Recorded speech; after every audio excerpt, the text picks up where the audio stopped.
जी हाँ, चंद्रशेखर का एक अचूक दांव और देखते रह गए मोदी योगी। दबंगों की चंद्रशेखर ने कस दी नकेल, दलित अत्याचार पर क्या अब लग जाएगी लगाम।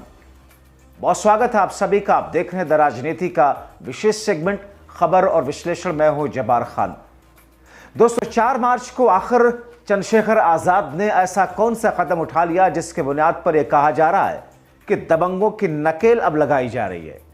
आखिर चंद्रशेखर आजाद ने ऐसा क्या किया कि योगी और मोदी देखते रह गए। आखिर चंद्रशेखर आजाद देश के अलग अलग हिस्सों में हो रहे दलित अत्याचारों की खबरों के बाद वो कौन सा मैकेनिज्म बनवा रहे हैं जिसकी बुनियाद पर दबंगों की दबंगई रुकेगी। क्या आने वाले दिनों में दलित परिवार के प्रति ऊंची जाति के लोगों में एक अलग तरह की भावना आएगी, जिस भावना के लिए लोकतांत्रिक देश में हर कोई कहता है। आखिर बीते एक हफ्ते में अलग अलग जगहों से जिस किस्म की खबरें आई दलितों पर अत्याचार की, उस पर उन दबंगों के खिलाफ में क्या कड़ी कार्रवाई का वक्त शुरू हो चुका है। दोस्तों, आपको विस्तार से बताते हैं कि आखिर हुआ क्या है।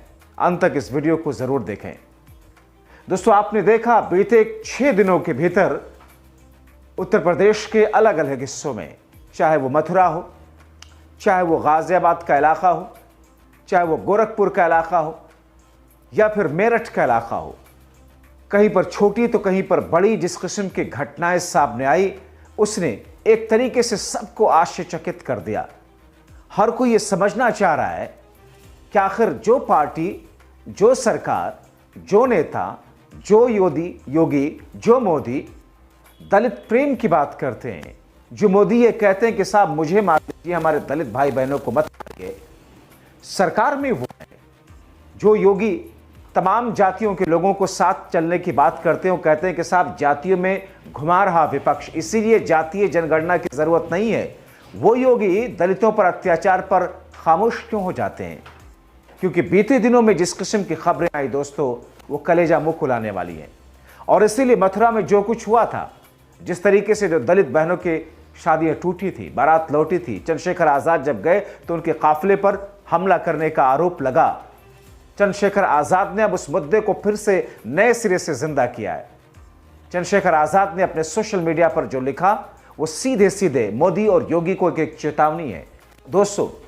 क्योंकि मथुरा से लेकर के मेरठ और अलग अलग हिस्सों में जहां पर बारात और दूल्हे को लेकर के, दलित परिवार से जुड़े हुए इस मामले को लेकर के जिस किस्म का हंगामा हुआ और जैसे दबंगों ने पिटाई की, हमला किया, अब इस मामले को चंद्रशेखर आजाद फिर से उठा रहे हैं।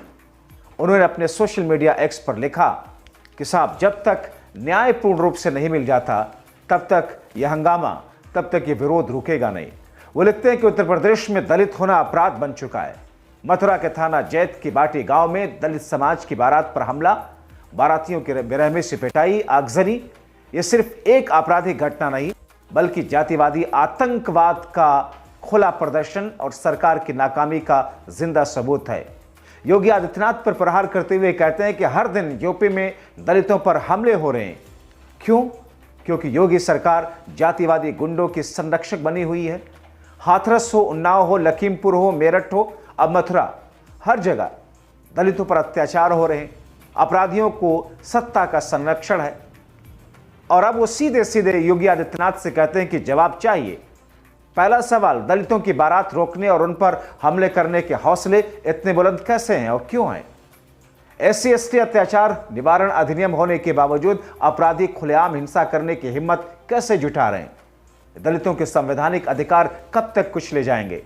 परम पूज्य बाबा साहब के संविधान को ताक पर रखकर दबंगों का राज कब तक चलेगा? मैं मांग करता हूं योगी आदित्यनाथ से, उत्तर प्रदेश की सरकार से कि इस दोषियों की तुरंत गिरफ्तारी हो, SC ST एक्ट के तहत कठोरतम कार्रवाई हो, फास्ट ट्रैक कोर्ट में सुनवाई कर जल्द से जल्द सजा दी जाए, पीड़ित परिवारों को सरकारी सुरक्षा और उचित मुआवजा मिले। उत्तर प्रदेश सरकार जातिगत हिंसा को रोकने के लिए सख्त नीति बनाए, लागू करे।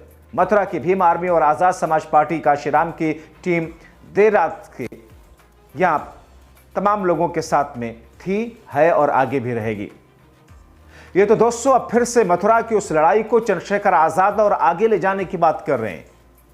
और इसी बीच में राजस्थान में जो कुछ हुआ, सिर्फ उत्तर प्रदेश की बात नहीं, चंद्रशेखर आजाद देश के सभी राज्यों में दलितों के प्रति जहां पर हिंसा हो रही है उस मुद्दे को उठा करके योगी और मोदी को अपने तरीके से घेर रहे हैं।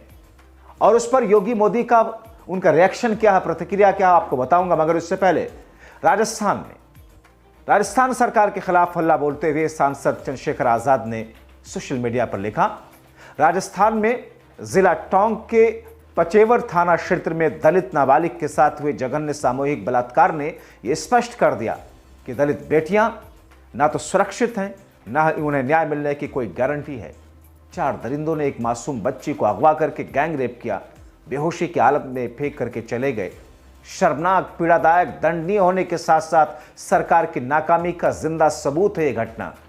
हर दिन किसी न किसी कोने से दलित महिलाओं और बच्चियों पर अत्याचार की खबरें आती हैं, लेकिन सरकारों की उदासीनता बताती है कि दलितों की जान और उनकी इज्जत की कोई कीमत नहीं समझी जाती।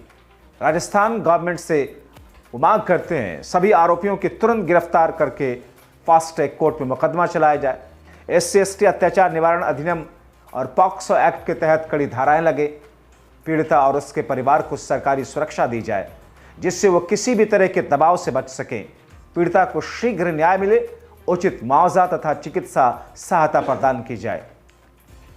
दोस्तों, इससे पहले चंद्रशेखर आजाद ने मेरठ में हुए दलित बारात पर दबंगों के हमले पर सीधे सीधे योगी आदित्यनाथ से जवाब मांगा था, क्योंकि मेरठ में कालिंदी गांव में जिस तरीके से एक दूल्हे और उस बारात के ऊपर दबंगों ने हमला किया, जाति सूचक गालियां दी, महिलाओं को दौड़ा दौड़ा करके पीटा, जिस अंदाज में लोगों को चोटें आई, ये सिर्फ शादी पर हमला नहीं बल्कि जातिवादी सोच का विभत्स चेहरा है। चंद्रशेखर आजाद कहते हैं कि जो बहुजन समाज की खुशियों और सम्मान के जीवन को भी बर्दाश्त नहीं कर सकता, हमलावर खुलेआम धमकी दे रहे हैं कि डीजे सिर्फ हमारे यहां बजेगा।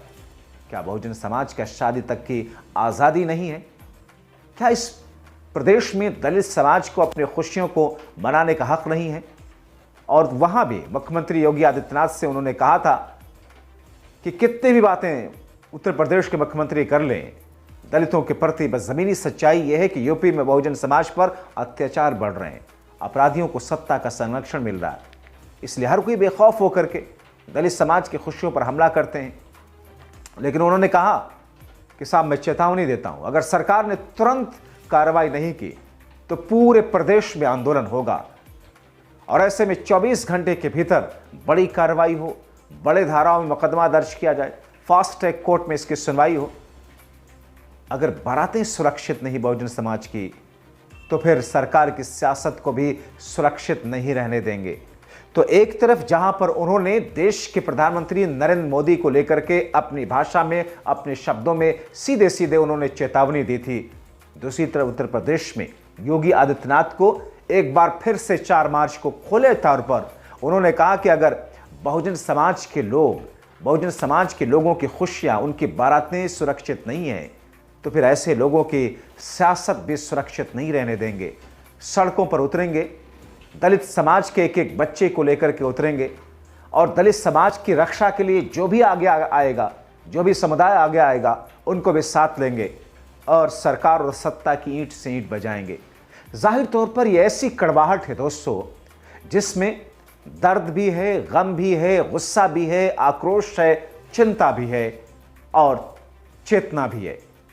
मगर क्या ये उम्मीद की जा सकती है कि आने वाले दिनों में उत्तर प्रदेश से लेकर देश के अलग अलग हिस्सों में दलितों के प्रति हो रहे अत्याचार खत्म होंगे? क्योंकि जिस अंदाज में, जिस तरीके से एक समय से, अनंत काल से दबले पिछड़े दलितों के साथ में जो अत्याचार हो रहा है, आज भी वो अत्याचार जारी है। बावजूद इसके बहुत सारे मॉडर्न सोच के लोग, जिन्होंने शायद रिजर्वेशन की सही समीक्षा की ही नहीं कि आखिर आरक्षण और रिजर्वेशन किस बुनियाद पर और क्यों दिया जाता है, जिन्होंने शायद गांव देहात, गरीबों और मजदूरों और ग्रामीण इलाकों में जाकर के आज देखा ही नहीं, वो एसी और ड्राइंग कमरों में बैठ करके कहते हैं कि साहब आरक्षण तो जाति के हिसाब से ख़त्म कर देने चाहिए। हम उनसे कहना चाहेंगे कि आरक्षण और इसकी समीक्षा एक ऐसी स्थिति में है कि जब तक आप उसके ज़मीनी हालात को देख करके उसके असर को, प्रभाव को कितना पढ़ा उसको समझे नहीं, एक लाइन में आप नहीं कह सकते। और बावजूद इसके उत्तर प्रदेश में बीजेपी की सरकार है, केंद्र में मोदी बीजेपी की सरकार है, फिर अत्याचार की खबरें हर दिन क्यों आती हैं? ये अपने आप में एक कड़ा और सख्त सवाल है जिससे मुंह चुराते फिर रहे हैं हमारे हुक्मरान। शायद अब ध्यान दें। तो ऐसी स्थिति में चंद्रशेखर आजाद का आगे आने वाले दिनों में उत्तर प्रदेश की सड़कों से लेकर के देश के अलग अलग हिस्सों में ईंट से ईंट बजाने का आह्वान और दलित समुदाय के साथ साथ दूसरे समुदाय के सहयोग से एक बड़ा आंदोलन करने का ऐलान, क्या इससे समाज में दलितों के प्रति हो रहे अत्याचार और हमले खत्म हो जाएंगे? और अगर नहीं होंगे तो फिर क्या होना चाहिए?